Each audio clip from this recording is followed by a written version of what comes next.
Switching gears to the ongoing fraud trial of Theranos founder Elizabeth Holmes in California. We can't bring cameras into the court, that's a rule, but we can bring in our own resident expert, ABC's Rebecca Jarvis, creator, host of the award-winning podcast, The Dropout, Elizabeth Holmes on Trial. Rebecca, thanks for being with us. Thanks, Phil. All right, so we are now 6 weeks into this trial. You're following it closer than anyone we know. What are the most important points the prosecution has made so far?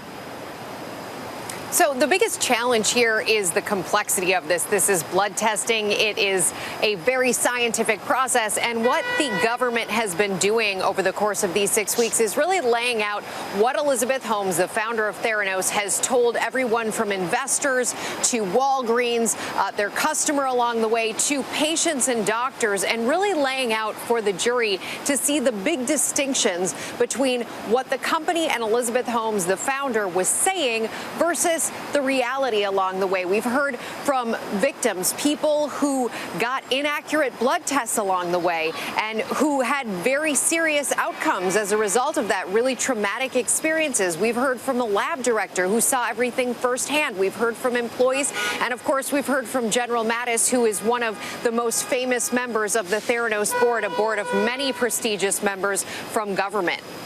We know that the mechanics of a trial can play a role in any trial. There have been some jury changes this week. What happened there?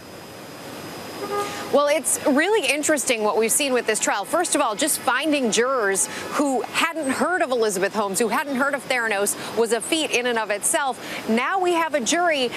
Very early on, a juror was dismissed because she said her employer wouldn't pay her. But just this week, a juror came forward, juror number 4, and told the court that she was having real emotional trauma around this. She is a practicing Buddhist, she told the court, and she said she just can't envision herself punishing anyone, putting somebody in jail. Now, the reality here is jurors do not decide on punishments. That is not their job. They decide on the guilt of the individual. But ultimately for her, she said it weighed heavily on her heart, and the court ended up replacing her with another juror. That juror, Phil, also said it weighs heavily on her heart, putting somebody in jail, seeing somebody have to face the music, if that's the case here. But it was decided in court that ultimately this juror replacement would stay for now. But this has been, as you say, there have been a lot of big changes and not necessarily the ones we were anticipating coming into this. Interesting. Tell us how the defense has been performing in its cross-examination.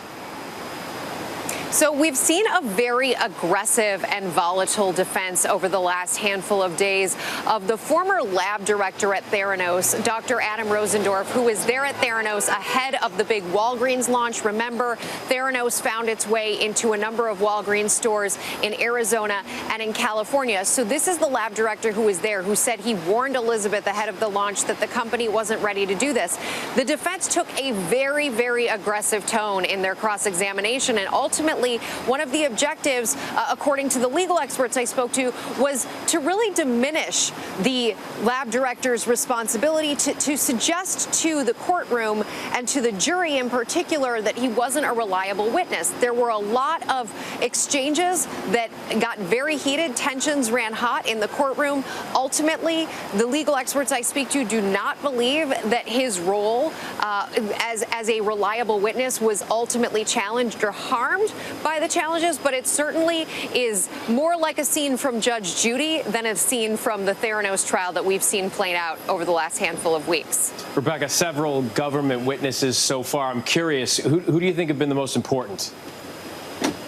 Well, the lab director certainly has great importance to this because he was a very senior member with a scientific background who was on the ground, who says he warned Elizabeth, and there's paper trails of emails he sent to Elizabeth. So he's certainly important, but so are the people like the patients, the woman who believed because of inaccurate Theranos results that she was suffering from her 4th miscarriage in a row.